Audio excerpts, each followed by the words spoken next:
और आज ये 200 एकड़ का जो क्षेत्र हम लोगों ने उस समय ब्रह्मोस मिसाइल के लिए उपलब्ध करवाया था, उस से अब ये उत्पादन कार्य प्रारंभ हो रहा है। ये प्रधानमंत्री जी के मेक इन इंडिया के कार्यक्रम को आगे बढ़ाने, रक्षा मंत्री जी के लखनऊ में इस महत्वाकांक्षी योजना को लाने के कार्यक्रम को आगे बढ़ाने और देश की रक्षा सेनाओं को रक्षा उत्पादन के क्षेत्र में आत्मनिर्भर बनाने के लक्ष्य को आगे बढ़ाने का एक अभियान का हिस्सा है।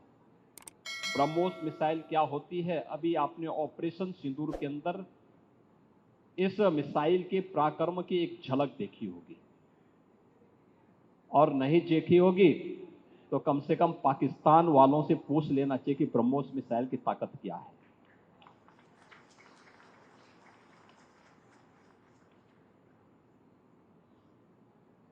आतंकवाद के प्रति प्रधानमंत्री जी ने घोषणा की है कि कोई भी आतंकी घटना अब युद्ध जैसा होगा। और याद करना, आतंकवाद को जब तक हम पूरी तरह कुचलेंगे नहीं, तब तक समस्या का समाधान होगा भी नहीं। अब समय आ गया है जब इसको कुचलने के लिए हम सबको एक स्वर से प्रधानमंत्री मोदी जी के नेतृत्व में पूरे भारत को, पूरे उत्तर प्रदेश को मिलकर के इस अभियान के साथ जुटना होगा। आतंकवाद कुत्ते की पूंछ है जो कभी सीधी होने वाली नहीं, जो प्यार की भाषा मानने वाली नहीं है। उसको उसकी भाषा में जवाब देने के लिए तैयार होगा। और इस दिशा में भारत ने ऑपरेशन सिंदूर के माध्यम से दुनिया को एक संदेश दे दिया है। उत्तर प्रदेश के अंदर जो 6 के 6 नोड डिफेंस मैन्युफैक्चरिंग कॉरिडोर के हमारे विकसित हो रहे हैं, इन 6 के 6 नोड पर हमारा कार्य तेजी के साथ आगे बढ़ रहा है। इससे पहले हम लोगों ने कानपुर में, वहां पर रक्षा सेनाओं के लिए जो गोला बारूद बनता है उसके उत्पादन के एक केंद्र का वहां पे शुभारंभ किया था। बहुत बड़ा केंद्र बना, आप जाएंगे अत्याधुनिक केंद्र है।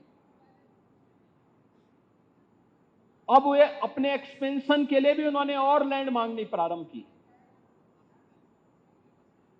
लखनऊ में भी आपने देखा होगा कि ब्रह्मोस को जैसे ही 200 एकड़ लैंड दी गई तो अब पीटीसी भी यहां पर आया है। पीटीसी के कार्यों को आपने देखा होगा कि न केवल ब्रह्मोस के लिए बल्कि एरोस्पेस से जुड़े हुए उन सभी कार्यों के लिए उनके द्वारा एक एंकर यूनिट के रूप में यहां पर उत्पादन कार्य अपना प्रारंभ भी किया गया है।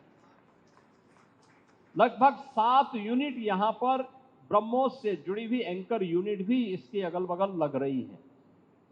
ये चीजें दिखाती हैं कि जो कभी 2013-14 में भारत के अंदर भारत का जो निर्यात था रक्षा उत्पादन के क्षेत्र में, आज हम उससे कई गुना ज्यादा, यानी कई 100 गुना ज्यादा रक्षा उत्पादन निर्यात भी कर रहे हैं। और आत्मनिर्भरता के साथ साथ दुनिया के तमाम अपने मित्र देशों को इसको निर्यात करके उनकी सुरक्षा की आवश्यकताओं की पूर्ति करने का काम भी कर रहे हैं। किसी भी स्वावलंबी देश के लिए आवश्यक होता है कि अपनी रक्षा आपूर्ति के लिए वह दुनिया के अन्य देशों पर निर्भर होने की बजाय स्वयं उस लक्ष्य को प्राप्त करे। आज पूरी दुनिया के अंदर आप देख रहे होंगे युद्ध अलग अलग क्षेत्रों में हो रहे हैं, अलग अलग क्षेत्रों में हो रहे हैं। उन क्षेत्रों में अगर आप देखेंगे कि अगर जिन देशों के पास अपनी स्वयं की रक्षा उत्पादन की क्षमता नहीं है, वे देश इस प्रवर्तमान अभियान के एक अलग थलग पड़े हुए दिखाई देते हैं। लेकिन जिनके पास अपनी आत्मनिर्भरता है रक्षा उत्पादन के क्षेत्र में, वे दुनिया के अंदर पूरी धमक के साथ आगे बढ़ करके अपने कार्य को आगे बढ़ा रहे हैं, अपनी सुरक्षा भी कर रहे हैं, अपनी संप्रभुता की रक्षा भी कर रहे हैं। आपके सामने इजराइल का उदाहरण है। इजराइल सुरक्षा के क्षेत्र में आत्मनिर्भरता के लक्ष्य को प्राप्त किया। उसने अपने अगल बगल के दुश्मन देशों को नाके चनो चबाने के लिए मजबूर भी किया। और प्रधानमंत्री मोदी जी ने 2014 में भारत के सामने जो लक्ष्य रखा, डिफेंस मैन्युफैक्चरिंग कॉरिडोर और ये ब्रह्मोस मिसाइल, उसी अभियान का हिस्सा है।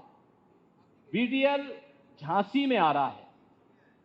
झांसी में उसका कार्य भी बहुत तेजी के साथ आगे बढ़ चुका है।